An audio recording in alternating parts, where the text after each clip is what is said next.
Hello জনগণ, কি অবস্থা সবার? আশা করি সবাই ভালো আছেন। তো আজকে আমরা সকাল সকাল যাবো মেডিকেল করতে। তো আজকে আমাদের কুয়েতে তৃতীয় দিন।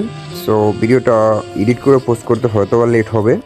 সো আজকে আমরা সকাল সকাল যাচ্ছি মেডিকেল করতে। তো কুয়েতে আসছি আজকে তৃতীয় দিন। তো আজকে বস সকালে আসছে, বসের আন্ডারে যে কর্মী কাজ করে উনি আসছেন, ইন্ডিয়ান ভাই। সো ওনার সাথে আমরা যাব মেডিকেল করতে। সো আমি কিন্তু ক্যামেরা স্টার্ট করে দিচ্ছি আর কিন্তু ভিডিও করে কিন্তু আপনাদেরকে দেখানোর চেষ্টা করছি। আর আজকে যেটা চোখে বললো সেটা হলো যে কুয়েতের ঘরবাড়িগুলা একদম বিলাসবহুল আর রাজকীয়, আর সেগুলোই আপনাদের মাঝে তুলে ধরার চেষ্টা করছি। আর এশিয়া মহাদেশের মধ্যে, আরব কান্ট্রির মধ্যে গাড়িগুলো এত স্পিডে চলে যা বলার মতোই না। সো এই দেখেন আপনাদের কিন্তু রাস্তার পাশে যে ঘরবাড়িগুলো আছে এগুলো কিন্তু আপনার দেখানোর চেষ্টা করছি। তো দেখতেই পাচ্ছেন কি সুন্দর সুন্দর রাজকীয় খুব ঘরবাড়ি। তো এই দিকে আমি আবার দেখতেছিলাম আমার পাসপোর্ট ঠিক আছে কিনা। সো মেডিকেল ভিতরে কিন্তু ঢুকে গেছি, আর মেডিকেলের ভিতরে কিন্তু ক্যামেরা নিষিদ্ধ ছিল, যে ক্যামেরা ভিডিও করা। সো মেডিকেল করে কিন্তু আমরা কিন্তু বের হয়ে গেছি।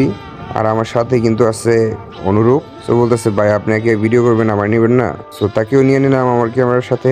আর পিছও দেখতে পাচ্ছেন হুমায়ুন ভাই। সো হুমায়ুন ভাইও সে হাই ভাই ওই সেরা দিল। আর অনুরূপ কিন্তু ছিল পিছনে, সেও কিন্তু ব্যাকগ্রাউন্ড দিয়ে আপনাদেরকে হাই দিছে। সো এভরিওয়ান দোয়া করবেন যাতে আমাদের মেডিকেলে রিপোর্টটা পজিটিভ আসে। দেখা হবে নেক্সট ভিডিওতে। আল্লাহ হাফেজ।